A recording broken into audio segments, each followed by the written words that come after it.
Hello, viewers. Welcome to this second day of Open Science Labs Quantum Computing in a Nutshell lecture series. In this lecture series, we are going to discuss about the birth of quantum theory. Actually, the lecture was initially conducted on yesterday, 4th July 2026, but due to some technical issues, I was not being able to live stream the session on YouTube. That is why I rescheduled the session to today, morning 5/7/2026, 8 a.m. in India. I hope this session finds you well to understand about the basic concepts regarding the quantum theory as well as quantum mechanics. Also, you will get a basic idea about how does the quantum computers are going to rule the world of future. Let me straightly dive into the presentation. In the last class, I told you I wouldn't take PowerPoint presentations, but for an look of understanding, I had introduced a new theme, like an animation theme presentation here. First of all, I thank Open Science Labs for this wonderful opportunity. We are going to discuss about the introduction of quantum theory today. This is the second lecture series. This is the poster. It is a community-driven, global, free, open source lecture series. I am Sri Kalishwarar, an MSc student from India. Uh, Let me move on to the next slide. This is an illustration of quantum computers. Uh, you may seen this picture on the Google's new quantum chip or maybe IBM's new quantum lab. What is this basically? Actually, we are using mobile phones. Second, we pause on here. I think I have to screen share.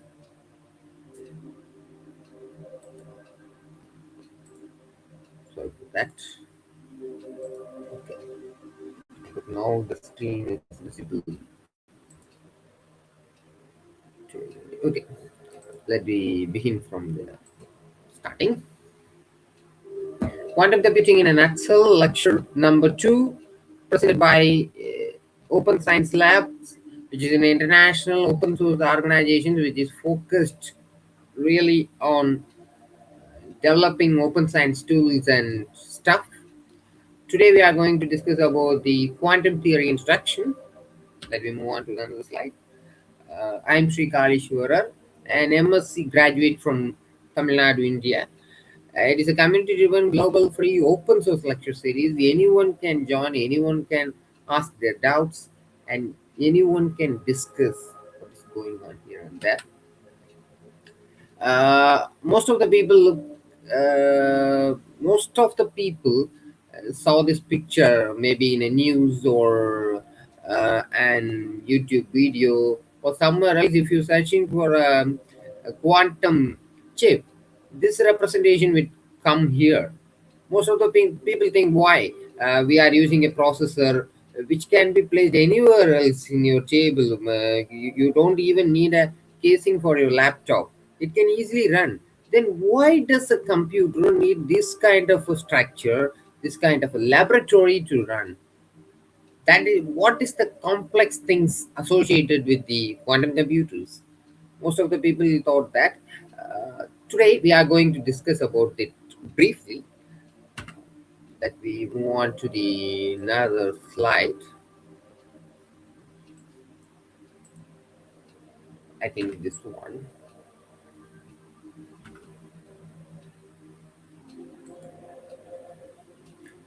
Here comes the true innovations of the human society. You can see people are. This is the first ever human invention, the fire. The invention of fire takes us to the invention of tools, invention of gears. Then humans developed the vacuum tubes, which are the starting era of computers, starting era of digital electronics. Then now we are using transistors, microchips, microcontrollers, and integrated printed circuit boards, which are currently ruling the world. We are using programming languages like Python, C, C++ to control these boards, which we are also calling as operating systems, kernels, internal tools, etc., etc. These tools are basically meant on digital electronics, and these are deterministic. These works on the principle of classical mechanics. Yes, these computers run on the principle of classical mechanics, also known as Boolean algebra. Boolean algebra means there is, the thing may present or may not. There is only two cases, 0 and 1. That is the core ideology of this particular digital electronic stuff. But what is different in the quantum computers? Let me discuss about the current day computers which we are using right now. This is a illustrative image of a CPU. You can see this is the central processing unit, maybe a Ryzen or a Intel chip is placed here. These cables are used as serial communication, and we have a random access memory, storage, motherboard. But here you can see that this random access memory, this particular RAM, is meant to explain how does the computation power of this particular CPU works. If you have a 10 GB of RAM or maybe 16 GB of RAM, that kind of task only you can do with this particular device. And here, a 16 gigabyte means 10 into 10 to the power of 16. Giga means 10 into 10 to the power of 16. That means particularly you are handling with billions of data each and every minute just using this tiny little random access memory tool. Let me give you an example. Uh, it all starts from a circuit called flip flops, which I didn't mention here. Flip flops are the basic fundamental ideology of these current world computers, where it shifts the states from 0 to 1, 1 to 0. It is like a complementary circuit. And these flip flops are the basic fundamental things which are associated, which can be constructed using transistors. Transistors can be constructed. Transistor can able to construct the logic gates, these kind of flip flops. Then we created the integrated complex circuits. Then only we got these processors. Then only we got this hardware programming languages, and then we got developed these softwares which we are currently using right now. The things you are seeing in my screen, in your YouTube video, it's just basically zeros and ones. Like this LED should glow in this particular frequency, then only you can able to see the color here, this wordings, this stuff all are basically the communication based on zeros and ones. This is the thing, like this animation sounds like a matrix world, but that is the true communication protocol which we are using right now. We are basically sending zeros and ones, or maybe we are just shooting laser lights around these fiber optic cables for the communication. Most of the people think that we are using satellite communication tools to communicate from here to there and here, there to here. But basically, we are just using fiber optic cables which are laid down under the ocean floor, which are the main source of communication all across the world. We are just using light to communicate from here to there and there to there. This is the communication tool. It has a very low latency. That is why a person who is sitting another corner of this world, who can able to watch this video without any second delay. Let me move on to another slide. One second. These are the internal tools which are important for the normal day-to-day life computers, like storage devices, memory, serial communication tools, control tools, and etc. What about quantum computers? It is these both are two different disciplines. This is meant for electronics.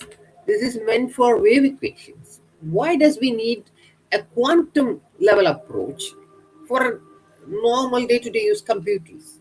Here comes the crazy part. Quantum means the particles, the waves which generally represented in the nanoscale region. If you look at, let us consider this as a hydrogen atom, you can't even see this hydrogen atom on your eyes, or maybe using a laboratory microscope, which we are available right now. These are very tiny particles that can only be observed inside a precise physical or a chemical laboratory. But then why? How does we able to use these things to manipulate as a computer? Let me give an example on here. Uh, for my mobile,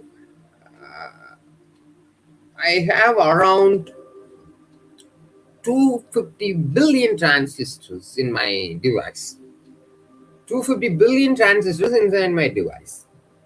These are particularly using billions and billions of transistors, which are fabricated on the nanoscale level, which are just allowing current. Like zero means there is no voltage, one means the voltage flows through the circuit.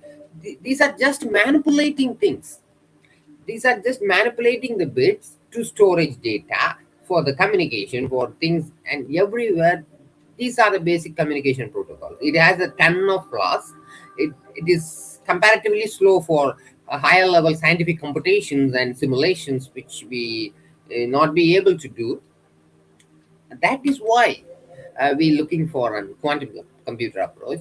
Actually, this idea was initially proposed by Richard Feynman, one of the Nobel laureates in physics. He proposed this ideology of quantum computing, and then he got Nobel Prize for his innovations. If you got an opportunity to buy those books of Richard Feynman, you can buy the second volume of Feynman Lectures, where you can find the quantum theory stuff, which is brilliantly explained by Richard Feynman. You can also read the book. This is the craziest illustration in this presentation. Uh, this place should be occupied by Sir Isaac Newton, but I put famous cartoon characters Tom and Jerry here. Look at this. This apple falls on the head of this cat, and this small rat lobs at him. But this is not the true story. How does the Newtonian laws were invented, and how does the gravity was invented? Newton sat down on a tree. He saw an apple falling to the ground. Then only he noticed that there is something underneath the world, something underneath the Earth's core, which is pulling down the apple. Then why the biggest star or biggest exoplanet, moon, why does not this moon collide with the earth? Then only he understood the laws of gravity. Then only he understood the laws of center of mass.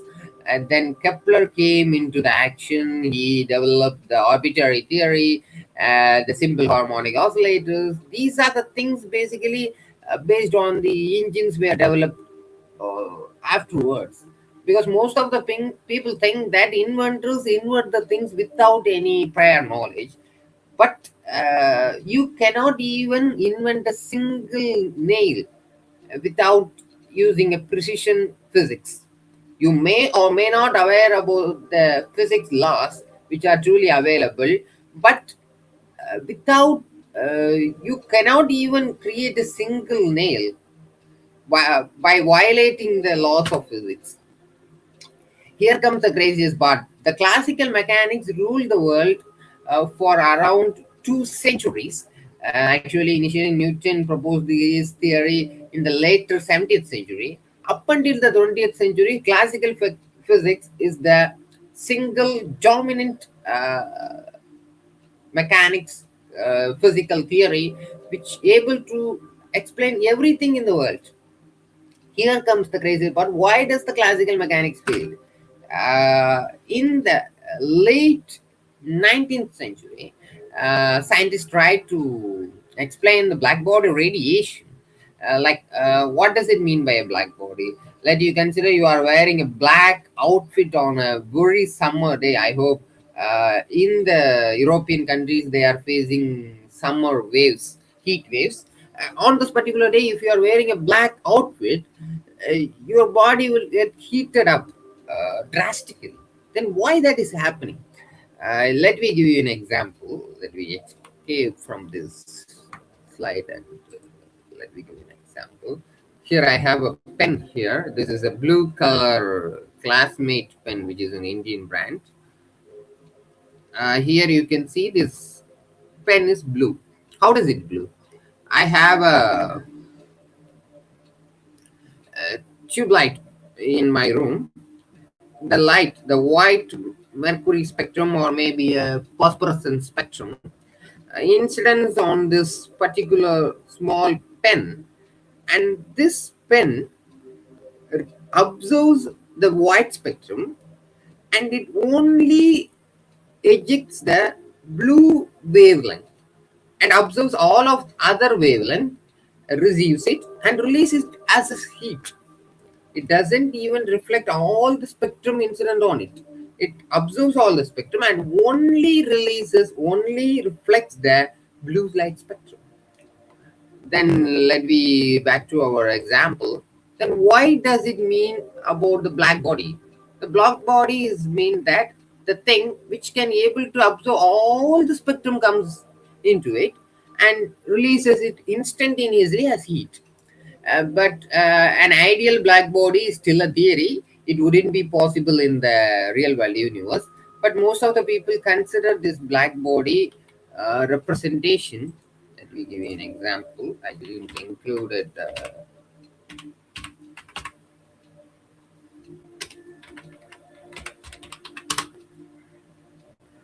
Included it here. I think this thing would be the best example for the black body. To open this image. Okay. Let me consider this as a hollow spherical ball. Here comes our hero, the light that in comes inside this hollow sphere. It cannot go outside. This is called as black body. This energy of this light beam can only be exhibited as heat waves. This is called as the perfect. This is called as a representation for a perfect black body. But here, in the classical physics, while we are explaining about the black body radiation, Wien, one of the most greatest scientists in history, one of the greatest physicists in history, he explained that higher temperature, shorter peak wavelength. He approached that around 1700 Kelvin, there is a short peak wavelength that leads to the paradox called ultraviolet catastrophe. Then Rayleigh Jeans also and one of the famous scientists who was tried to explain the um, ultraviolet region, and the law drastically failed that for the ultraviolet region we had an infinite amount of energy. How does it possible?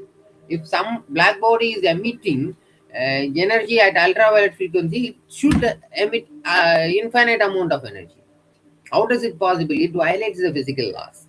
It leads to the world, the famous world called ultraviolet catastrophe. This catastrophe is not only for ultraviolet, this catastrophe is also meant for the classical physics. This also drastically leads to the failure of classical mechanics and classical physics, which was not able to explain the wavelength of uh, ultraviolet region. Here comes our hero, Max Planck, who introduced the law of uh, quantization of energy. He means that the particle, the light wave, is a particle which is a discrete form of a quantized energy particle, which is known as quanta. He explained it as quanta, and it has a discrete energy levels. Like we can have one photon, or maybe one quanta, maybe a two quanta. It should be, the formula should be in E is equal to nh nu. That should be full numbers. That should be real numbers. We can't have half quanta or a quarter quanta. This is the theory of Mr. Max Planck. This h is known as the world famous Planck's constant, which is 6 into 6.26, 6.626 into 10 to the power of minus 34, I think so. And u is the frequency of this particular quanta. Frequency means the number of vibrations per second, which able to calculate the energy. This equation is also kind of similar to the Einstein's E is equal to mc square, which we are going to discuss later in these sessions. And here comes the thing, like this quantum mechanics was able to explain the paradox of Rayleigh-Jeans paradox, or known as the catastrophe. Then only we found out the new discipline called quantum mechanics. This is the birth of quantum mechanics. This is an illustration, like the Newtonian mechanics, which ruled the world for around 200 plus years, finally failed on a particular wavelength, on the ultraviolet wavelength, that drastically. Also, the physical innovations are comes from tragedies or from catastrophes. That is the way birth of quantum theory happened. That was a very superior scientific revolution. Let me go on to another slide. Then uh, Albert Einstein explained that the light should be a particle, which is known as photon.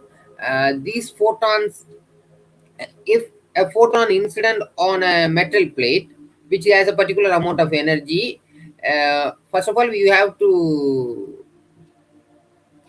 I have to explain about the energy levels of atoms. Here, let me dive one at a time.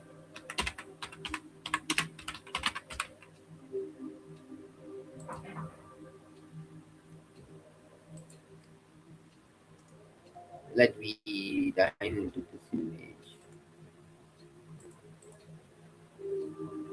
Uh, Let you consider this as a metal atom. This is as electron cells. Here you can see that there is a gap between these two energy levels. And this may be 2 volt. If we incident 2 volt of energy of photon, a light particle, onto this particular electron, this electron can easily eject from this level to this level. And if we shoot another photon, it can eject out from the metal surface. That is the theory behind the photoelectric effect. Einstein got his one and only Nobel Prize for this innovation in 1917, I think so. This photoelectric effect is responsible for the innovation of solar panels, semiconductors, and etc. This photoelectric effect runs the basic concepts of modern day digital electronics. Here comes another catastrophe, that wave particle duality of light. What does it mean by a light? We already know that Einstein proved that it is a particle, but light is a wave. It is a little bit confusing, right? There is a particle nature for light. It acts as a photon as a particle. But uh, here comes the double slit experiment. Like these two are called as slits, two narrow gaps or two narrow pathways which can a light go through it. If I close one path, the light should go from here to here. Like I have a funny representation here. If I close this path, the light should go from here. But what if I close? What if I open two of the path? It should go from from path A or path B. But here comes the catastrophe. The single particle propagates to both of the waves, both of the path. How does it possible? Like this is a single particle. A single person can go from two paths at the same time. It leads to another catastrophe. Then only Heisenberg, one of the greatest scientists in physics, who explained that this phenomena, it entirely based on the observer's point of view. Then he gives his famous notation called delta x delta p greater than or equal to h cross h by 2, which means that for a particle, for a quantum level object, we cannot be able to calculate the position and momentum of the particular particle at the same time, which is also very much important for the quantum error reduction techniques which are associated right now, which is the thing the scientists are currently working day and night. Because since electrons and photons have these kind of two natures, like a wave nature and a particle nature, we have to be very careful. If we lost this observer's point of view, we wouldn't be able to find the state of the particle. So we have to be observe the particular particle each and every time. It is entirely based on the observer's point of view. Here comes one of the most craziest representations of this lecture. We already know this characters Tom and Jerry, which is one of the most nostalgic, famous cartoons in human history. Most of the people can recognize this cartoon. Uh, Let me give you an example. Without Jerry, there is a no purpose for Tom to be present in this cartoon. And without Tom, there is no purpose for Jerry to be present in this cartoon. That is called as an entanglement. Why? Because these two characters are interconnected by their core story. That without these characters, we can't be able to think of a cartoon series. Without a single character, without Tom, there is no mean for a show called Tom and Jerry. This cat should follow this rat, follow this mouse to catch it up. They do tons of atrocities and etc. And that is a very good, funniest comedies they can do. But these thing is actually meant for atoms too. Like here you can see this is an atom, this is an atom. These two atoms are interconnected using quantum entanglement. This is the basic and fundamental thing which are associated with quantum computing. We are using qubits which can be in both of the state at the simultaneously. If this atom is at one state, this should be in zero. It is like these two are interconnected, and there is a craziest theory by Albert Einstein that these particles can easily communicate with each other, even they are separated by billions of light years. How does it possible? uh, we already know that the fastest moving object in the world, in the universe, is light, maybe neutrino. But according to Einstein and some other scientists, that is information. uh, we can actually share the information. The information can travel faster than everything present in the world. How does it possible? Like you are a human being living in Earth, and another person who is living maybe in a planet called Karato, which is present maybe in an Alpha Century world. If I slap you, the person who is present in Karato also feels the pain. How does it possible? That happens instantaneously. But there is a ton of limitation for this quantum entanglement. We will going to discuss about it later on a complete session on quantum entanglement. Here comes the another slide. Matter quantum waves. That is known as the wave itself a particle, but it acts like both in simultaneous states. Like it acts like a particle and it also acts like a wave. It is entirely based on the observer's point of view. If you travel, let me give you an example. Here you can see the picture notation of Einstein. What does it mean? This is the picture of Einstein. No. Here is a rock. And some people have curved this rock into Einstein's face. It is just a rock, or it is just a picture, or it is Einstein. It entirely depends upon the observer's point of view. If you consider this as a wave, it is a wave. If you look at the particle, it is just a particle. It is just traveling. It is just a traveling particle. That is the matter quantum waves, which are also a fascinating field in quantum physics. Quantum superposition is a state where a particle exists in multiple states simultaneously. The act of observation using a probe forces the probability cloud to collapse into single definite state, here shown in either or 1 or 0.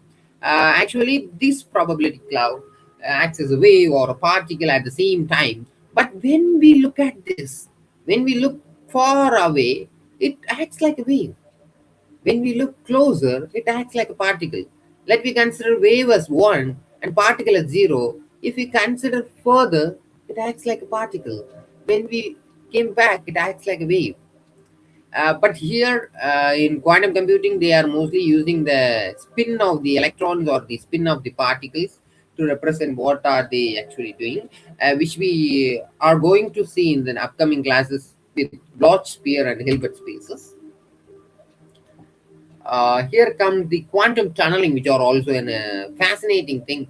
That there is infinite amount of energy, which is a barrier, but this particle, classically, the particle, if it's on a barrier, it get reflected.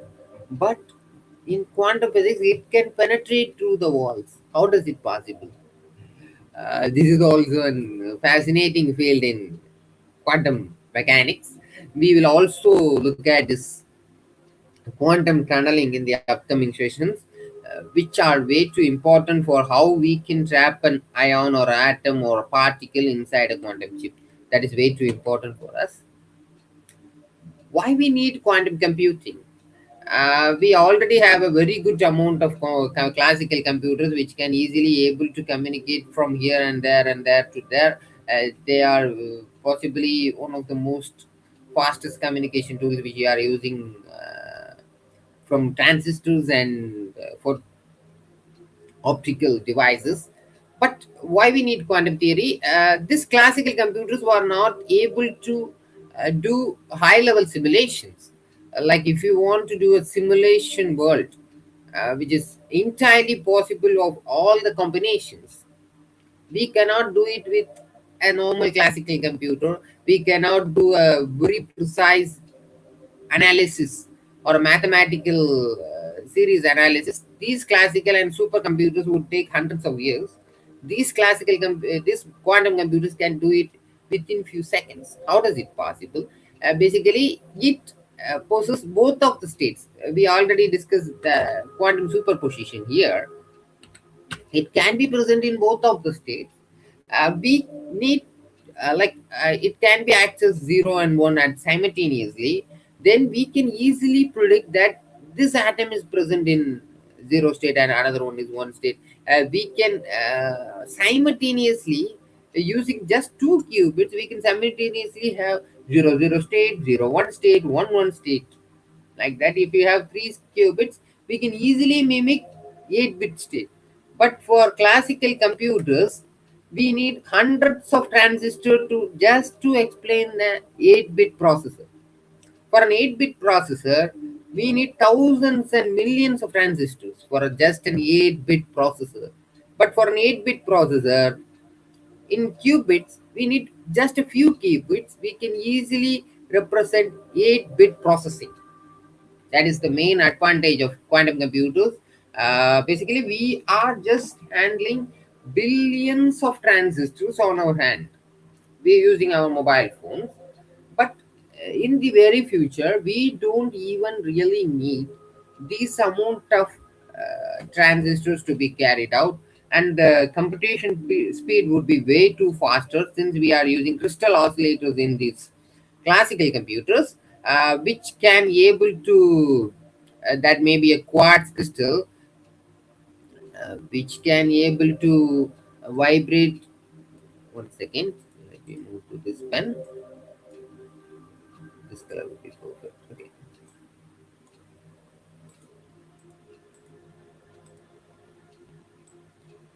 which can able to vibrate 32768 32,768 times per second, which are the clock speed of the classical computers which we are currently using right now. For quantum computers, this particle can able to vibrate billions of times, maybe quintillions of times, billions and quintillions of times every second. That means that the communication, the processing, which can a classical computer can do for within a year, this computer can, this ideal quantum computer can do it within seconds. That is the thing, which we are really need quantum computers, but it is still an ideal concept. We also have to way too careful on the wave particle nature of the uh, things which we are using for the quantum computation, and we have a ton of errors which can potentially happen while handling quantum computers. There is a very precise algorithm which is based on the quantum computers, which we are going to discuss in the upcoming sessions. I think we came to the final stage of our presentation. E is equal to, this is called the wave function, which defines the how does a wave propagates through the air, which is explained by Erwin Schrodinger. We will have a dedicated session for discussing about the wave mechanics or maybe the wave equation in the upcoming classes. For applications of quantum computers, this representation is given by an artificial intelligence model. But for my opinion, apart from this space exploration, secure communication, and cloud simulations, actually, we can able to create an artificial world or a matrix level world using these quantum computers, which can easily be able to communicate, which is easily be able to classify those things which are potentially possible for the humanity era. Uh, I'm pretty sure that we are living in a current world of digital electronics. I hope that once we had an access to a quantum computers on all of our mobile phones, which may be connected to a cloud environment, I am pretty much sure that we can truly be, we wouldn't be able to imagine the future. I can do anything which I can want. I can do any kind of drug discoveries, any kind of research within few seconds because the computation speed is way too higher. We can easily create our own matrix level worlds. We can easily create our virtual environments. We can think of human civilization which can be found anywhere else in the world. We can able to mimic the quantum teleportation. Like the teleportation means, here comes a stabler. Let me consider this mobile phone. This is an old Nokia mobile phone. If I want to teleport this mobile to an Alpha Centauri planet, which is present in the Alpha Centauri galaxy, I have to mimic the entire atoms present in this mobile phone. Here in the Earth, this mobile phone entirely destroys, and there in the particular planet, may be called Karato, in this particular Karato planet, this is actually 3D printed again using the particular precision of atoms, and it's been teleported. Like teleportation means the particle collapses here in Earth and emerges out there in the particular place. That is the thing. The basic fundamental thing of quantum teleportation. I hope that using quantum computers we can able to do quantum teleportation way too faster than ever before. We will able to solve the secrets of quantum theory, and here comes the craziest part. We don't really have a unified theory for physics up until now. When we have quantum computers, I hope that these quantum mechanics will also be drastically failed with the power of quantum computers. Like we have a powerful computation speed, we will have a unified theory for physics. That may be strings theory or maybe in any new theory. There should be a unified theory which will come in the upcoming decades. I hope that, and that would be the real application of quantum computers, not just climate simulations or flat simulation, or maybe we are living in the exoplanets. That is not the real application. The quantum computers will surely change the prospect to how does the world is going on, because using the normal computation speed of a classical transistor, we were able to create, simulate the worlds which are identical to the real world. We are using polygons, we are using programming languages, we are using tons of stuff to explore the entire universe using what we have currently. But with this futuristic technology, with this futuristic speed of computation, we can easily calculate, we can easily mimic, we can easily simulate the future, the near future. We wouldn't be able to predict the near future. It's not just about computation. It's not just about gaming. It's not just about the humans, new era of human civilization. Maybe these humans, these Homo sapiens, would be able to live forever, for eternal, using these quantum computers. There would be truly a mesmerizing medical revolution would happen using these quantum computers. I hope that would be the real application of quantum computers.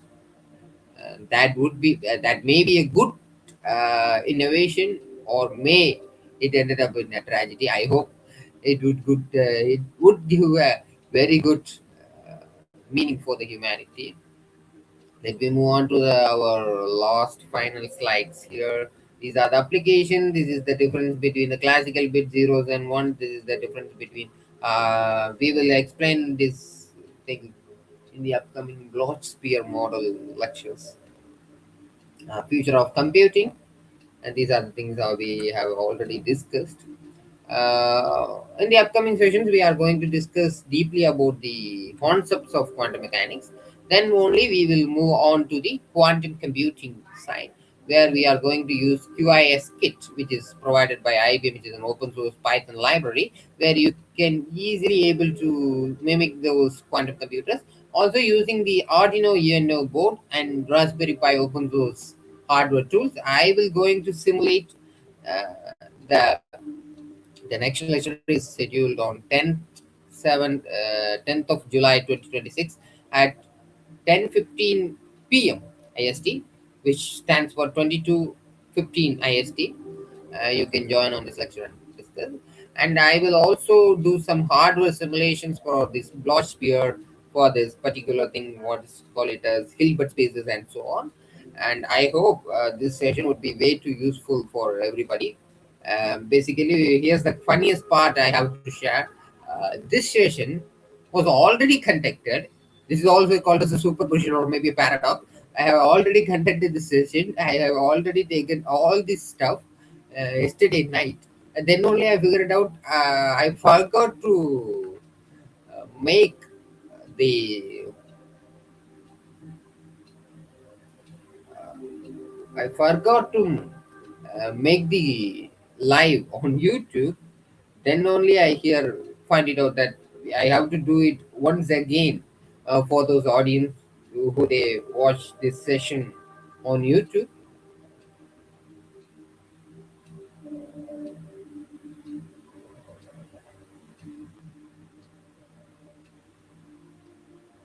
I hope now the session is entirely maybe saved on the servers of YouTube. Anyway, quantum mechanics is one of the fascinating field. Still, I'm a native Indian. I'm not a native English speaker. There may be a ton of communication flaws in my language, but apart from all these facts, you can truly, if you are truly interested in quantum mechanics, watching this kind of lectures are not enough. You have to read a ton of books which are related to quantum mechanics and mathematical physics to understand how does we are going to cope the future. Because quantum computing is just another discipline, but quantum mechanics and quantum theory is a field forever up until physics finds out a unified theory to explain everything. It is a field of fascination. It is a field of the new modern era. I hope The viewers would get interest on these things. Thanks to Open Science Labs for this wonderful opportunity. We will surely meet again in the next Saturday lecture series. Also, if you want to join on the particular things which I have doing on my Discord channel, you can search for Open Science Labs. Here comes this website called Open Science Labs. When you go here, partnership, community partners, here you can find my thing like quantum computing in a nutshell. When you click more details, you will find the stuff which I have provided here. You can find the educational resources here, which I will update frequently in the future. I will share the recorded sessions here in this website. The website link is srikalishwara.home.blog/OSL Quantum Lectures. This link would be used for joining the live sessions which I am taking. You can click here to register your feedback about this session. I will update the Discord link here today, and you can join our Discord channel, and we will have some quality amount of discussions about the quantum theory.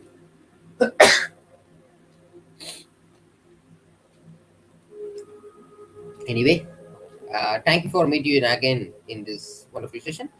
We will meet in the another session. Also, I will write up the theory of these articles, theory of these sessions as articles in my personal blog. Also, I will share them to Open Science Labs also. Also, finally, I thank all of the viewers who are watching this video, even after billions of years, maybe. I thank for Kanium Foundation as well as Open Science Labs and my professors for carving me up to these heights for teaching quantum mechanics. See you in another video. Thank you very much.